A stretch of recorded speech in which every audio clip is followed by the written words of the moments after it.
Obibia ehoye. Na ohe me outfit here, Mr. President address Nsruma creation ena edwudwame. Ene my chance achim my way we fi house. Yay papa. Ene wo ho FM. O pese winya a very wonderful dress as this. Na utimi enya outfit ekwo program event bia Nsruma creation. Bobody omo ewo Susan so here Nsruma creation and designing such a wonderful dress and outfit at the emame. Omo number is 0248757548. Susan so I just sent family chapel 0248757548. Bobody now visit Nsruma creation for all events, outdooring, anything. I will pet dresser FNO. They will get it for you. Mr. President, Jumedia, Yama, the President of the Republic, Etenie Koswase. Na baby I will be a person winya da agena utieme. And watch this thing. And na adia me person wuti ase nyina. On my Ghana Constitution say a sitting member of parliament Efrim na ni seat ebeye vacant. The electoral commission will declare the seat vacant. Na yakwa organize ho akwa akoto aba. Said ye benya another representative akwa represent the people ewo brasebedwem. Ghana ha yakwa akoto aba ewo mia bebre ewo by election yenya a very terrible and a very Rambo style and a radical situations. As one say, Mukaya Asante region, I am Muntaka, Ebaye, Yakwe Tiwa Kakra, I am the political, the Tiwa Kakra. The latest by election, Abba Ghana, I will be a Ekanwasam, Kumawu, such a Kumawu, that is Kumawu constituency. This constituency, member of parliament of Frimuya Philip Baswa, 2016, and will come at Sebedrim, 2020, was some come at Sebedrim. And T. Already, I will be a what time at Sebedrim for 2 terms. Now, and that commodity now is about Adia Ecos or Ghana, your body politics. You see, Rollins the time. And explanation be ready aba. But I want to tell the president, say, Mr. President, why are we doing this to ourselves as a country? Usha Ghana nyina ya tuya boa say BBC abatu onsi obi ebi baby enwuya yentimi nya eye project papa bia enye ema wo mo. Yeti kromo a ebra PM nkan wiye ni krom we went there faster we are no pa na jo ye kokko develop ho ukọ asin by election we are no pa na jo atiwa na machines eguso we are anopa anajo any ye develop say ye be develop krom na no da ayenya the chief justice kon carry akwakoye commission project anopa na chief justice ko ho no ena na yedwi ye di kotal egu the yard ana court no ewo president ebe kremu boss ye diminika ye the machines egu kwan so ya da sorry na no a Philip Baswa afrimu eme ba be ye by election ukọ Kumawu a na omoma me just Kumawu machines video Chrome township machines ebisafo get this is what you are seeing now ewo Kumawu infidie gu kwaso ene tuntum fufuo excavator bulldozer say all the machines egu Kumawu a ye bom Kumawu kwan popua hey adaya oh there be project no ya want to ta na enye Kumawu ayi baso awu nti enra nene adaje kum ekasa adaje ko there be coffee ya wie bibia na way back almost a year ni ena Kumawu afedi o chefa What a good coincidence. Man, hey ya, the yaya no Ghana hano. Timamufo beba empire say, mpanimfo ngu ansana ye kuro ye develop the amayen. Because so when nya pani bi wo ukrom no anwu a ye nya wo kwan. When nya pani bi wo ukrom na asama anto no ema mpanimfo ama ho a ye mfiu. Owura mu akwata ye bisa ne se Kumawu. Ye be ye buy lesson ti na ade machine aba. O se odonyame o ka ne nsam hammer. Tafre from the bad said no, it can never be possible. Say Kumawu buy election tea and ye develop home. Listen to Amwa Quanta. Kumawu, Rose, and Epijase and Asokore, this enclave, from Kumawu to Raso to join Dobonso and all. This enclave is very, very important to us. So we took our time to get a very strong contractor for this place. And we settled on Joshua. And we did all this during the lifetime of Honorable late Basua. It's regrettable that he couldn't live to see this day. Well, we started the procurement last year and completed it in February, when he was alive. That is why I produced the prima facie evidence, the documentary evidence of the procurement. So there was an arrangement to come at the end of March, and between end of March and first week in April to do the sword cutting for all these rows.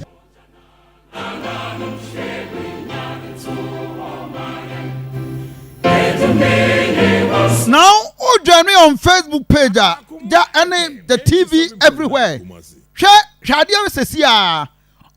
Just watch. Mommy road no back. Abusafo adia makoma ya na me di hu ya one say why now Ghana wo IMF conditionalities cry intimishi we've not met any of them as we speak. On my Ghana, the president say the nation is in crisis, and indeed we are in crisis. Baby ayeding I'm here the new taxes kura abba. I'm a speaker of parliament, Joe, first deputy speaker, Ghana the phone MYN, MINTME, and stabilize the economy. All because of one kasa pocha and the omu penti. When you Ghana for him say, Sikani ho, and Tian Chang, ya award contract. Mr. President, the question they say, how many contract any award was Sante region ha yentimin koso? Now, for pen new paper. Follow me with this discussion. I will blow up your mind and you see, say, why are we doing this to ourselves? For pen new paper. Mr. President, yet you croma na Sir John. Sir John, ewuya, mufamin ko no. Sir John wuye, na Sir John kwine, ni award kwine, Sir John kwine da. Onum podie, ni a stati bi.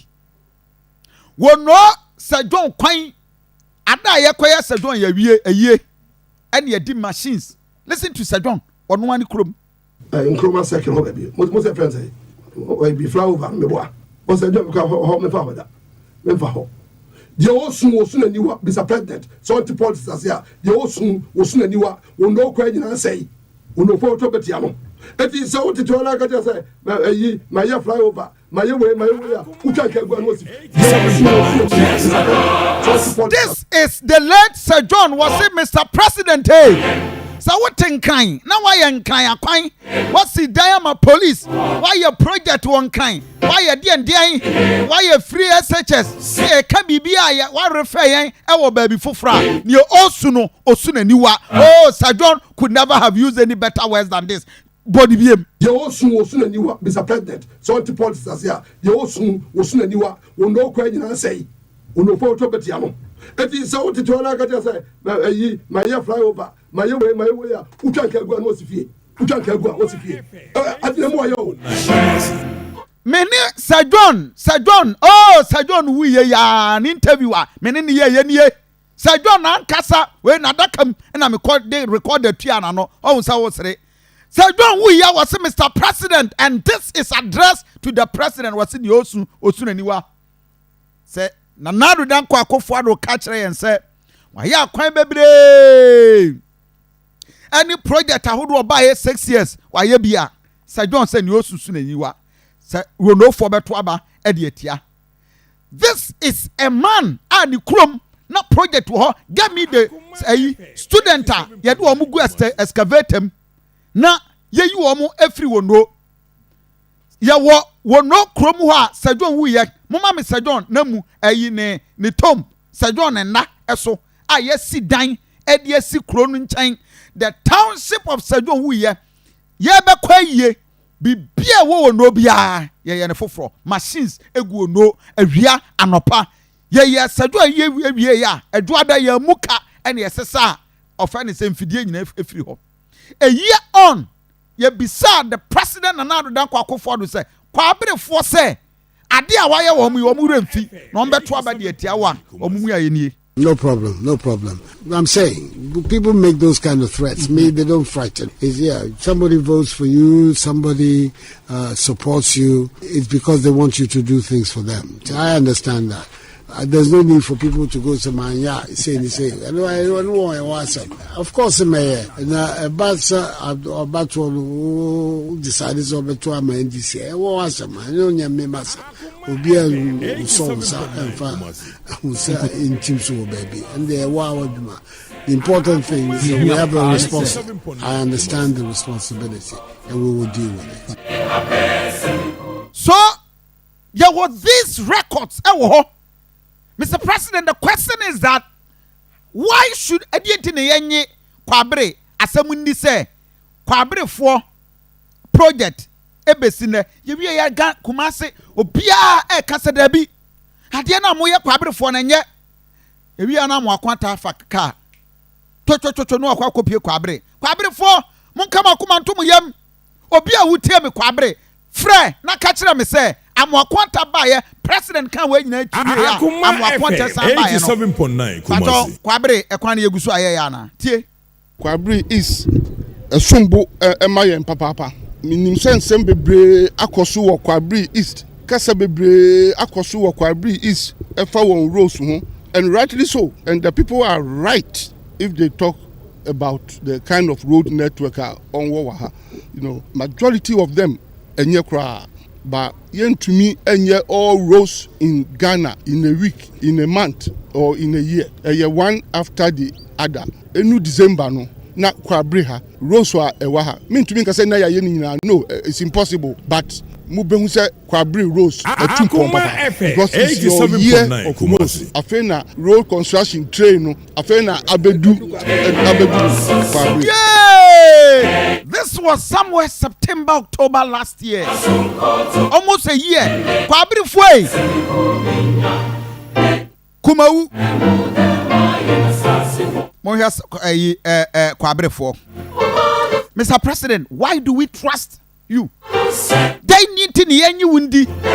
Ewo ni akosu from Wono to Kwabre to everywhere. Then Sir John wu yeta ma wo mu kwa yie. Mo hwe. Ye nyina ye na mu convoy ya de na mu okrom ha. Ti nipa wu a na asesam fidie de akogu 87.9 Kumawu. Obi wu a na asesam fidie de akogu. Mr. President, why are we doing this to ourselves? Can we be sincere ones? Me aka kire Ghana for say. No, abusafo skani ho. Sesia road minister Amoakwanta what's asesam fidie akogu ofane say Kumawu Queen mother of Kwabre edasoa ebisawu. Bebre ba Sir John be anya Ghana fe. Say ya Ghana fa ka ya sakra wonu na braboni. Wo wa impedu obaka say Akuma FM 87.9 Kumawu. Da sabi to odi ho a eti aba wan kai kakra. Ye nya ade ba kokura wo sakra wo do ho a. Ya de be kai Sir John koye. De onya ba ye die.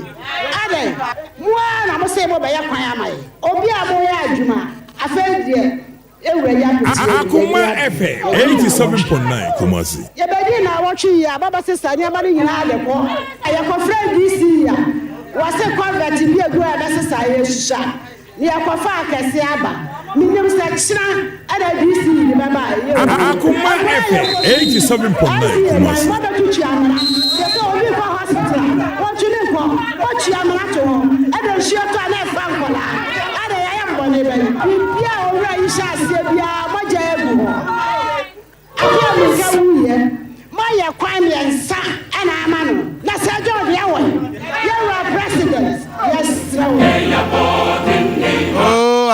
for this country. Mr. President, what did you say? Sir, see, I'm Fidia, dear Kumawu, no. Sir, 17 months, your baby, we Kumawu project. Mr. President, Ghana Niska. I have read my kind shortcut in Akoso Asante region 27 in the last 3 years. On the 5th of November 2020, Nana do danko akofado okate short for Kumasi Obuasi railway project. Ana eyi heya kasi heya and you start here. Today's event, the cutting of the sword for the construction of the 83.5 kilometer Kumasi line, is a clear manifestation of the Akufo-Addo's government's policy to grow and develop the country's railway sector. Now, ladies and gentlemen, earlier this year, Cabinet and then Parliament both approved a €500 million agreement for the construction of a new standard gauge line from Takoradi Harbour to Kojokrom. Mr. President, it's a parliament approves Kapudio. De Babeye Sarewe na on the 5th of November 2020. Nanado Danko Akofado, one Kasabekate sword, Kasi Heye. 2020, 2021, 2022, 2023, over 4 years on. Yeah, that's what here. So nothing has gone on, Mr. President. The same day, and you call Buankra, Ekokoye sword cutting for $330 million Buankra project. You see, yeah. After 4 years on, beginning of this year, January, and started Buankra. No crown, PPP. The contractor now no Babe Buankra project no or Babe operate for 30 good years and son we are or the Amada government of Ghana 30 good years. Catch it will be as a Kofi Akuma FM 87.9 Kumasi. Build, operate and transfer for 30 good years. Our Buankra. This is what I'm saying. And no crano keke baby keka containers. Railway bia intimate emaho. And we're still going on. Yes, short cutting. Kati project. Abra. Yabetuaba by election. Ewo kumawunti yentumidika ni yemfa machines enko. Mr. President. Agenda 111 17th of August 2021. And yeah, short cutting. Ewo Akuma FM 87.9. Listen. I am confident that this important investment will have a positive impact on many lives and livelihoods in the respective communities. Beyond the building of these new healthcare facilities, my vision is to help make Ghana the center of excellence for physical care in West Africa by 2030, leveraging on Ghana's favorable status in the region as the most peaceful country in West Africa, a beacon of democracy of the continent, and a land of opportunity. This we will achieve by investing more in the development of our healthcare infrastructure, mapping our regional health facilities to specialize. Nana, we hear me and we change me. I will cancel when you Agenda 111. Fine, don't wanna why you be. Over Santa region, about 15 of them. Some of them are at the various stages of completion. I am my home for 1 year. Akuma FM 87.9 Kumasi. Ghana for any will be biara. Yakobo Mire, Dr. Baumia, October 14th, 2020. Baumire for Muamutie me, who share TV, Adom Dum Baumire for. No Mudimika, Enya, Baumire, Kente. Factory museum mo bonwure ne mpota mu nyina saa dom na ye de be dom mo ne ye ba bie museum ye be cut short for museum acho museum na we hefa. That was 2020. Dr. Baumia and a cut short for 14th October 2020. Dr. Baumia 87.9 Kumasi for Kente Museum e wo bonwure ene e we hefa tie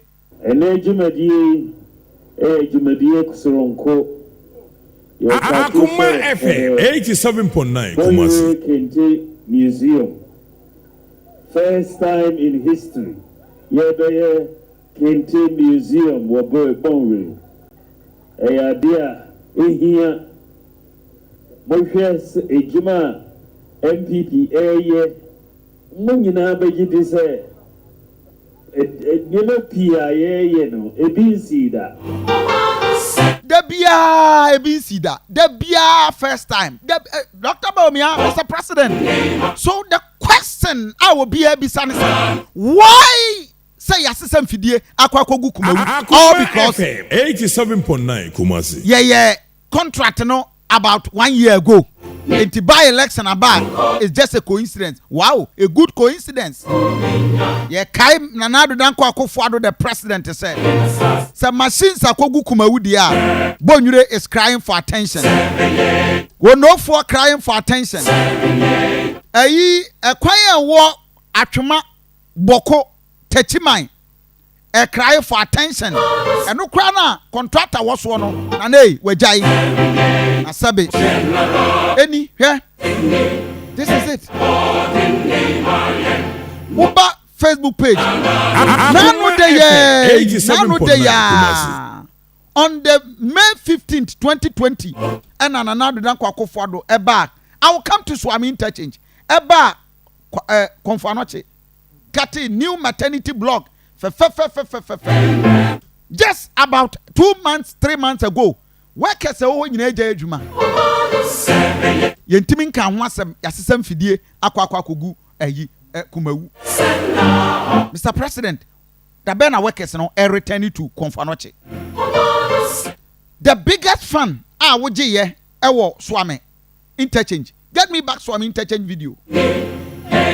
Last year, the whole 87.9 Kumasi.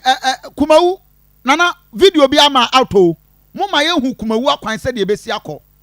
Imagine Kumawu Swami Interchange. Chance here jiji hu nyina tutu agu. This is what you said to the people of Asante region.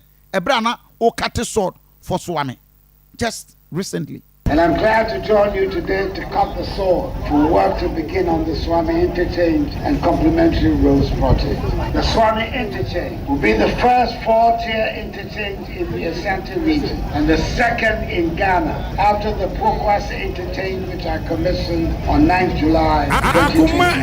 87.9 Kumasi. 4-tier interchange at the current Swami roundabout, an overpass at the Abreport Junction, an overpass at Crowfoam Junction, an overpass at Abumanti Assembly, that is in Subing, Shayeso, and Bantama, Asokwa, Uforikro, Kwadaso, Suame, Otafo, Asokore Mampong, the Kwai, Obwase, Edeso, Grabe, Setra East, Akuma FM 87.9 Kumasi.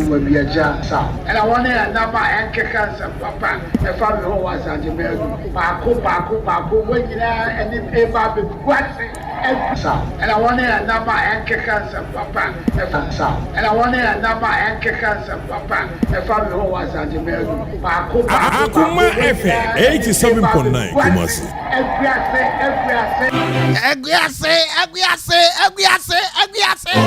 Yeah, Mr. President.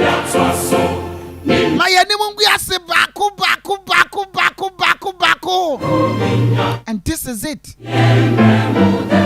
We still sit there. Yeah, that's why I was Swami. And chance here, the Aji Huninano, a tutu. Mr. President, the question is that. Hey, and why I assume Mukwe did you know? Mafia, yes, I got for the Agum. Project Wina and now Ukwe Buakwa, Sasia Mudi Buakwa trafficking. A Buakwa traffic from Yasantua, Kumasi. Ekokosi, a Buakwa Merkru, Nenem Potemu, Okwa Emma. Since 2008, yeah, that's what we've not done that. As we speak, Kejetia Market, phase 2, ya abandoned project. No. Workers, Ejaho, May 2nd, 2019, Nanado Danko Akufo-Addo. It was 2nd of May, 2019, and our Kate sword. Listen. The redevelopment of the Kumasi Central Market is a 248 million euro project and is being financed by Deutsche Bank of Germany with export credit guarantee. from the United Kingdom Export Finance. Construction will be undertaken by Messrs. Contractor Construction Limited UK and will be finished within 48 months. Upon completion, the redeveloped market will have 6,500 leasable commercial spaces, 5,400 closed stores, 800 kiosks, 50 restaurants, 210 fishermonger and butcher stores. Mr. President, 2019 87.9 Kumasi. there are so at a project and now I'm going say workers square was site, sorry, free site, all because they've suspended the project. Yeah, more TV, more Facebook page, everything.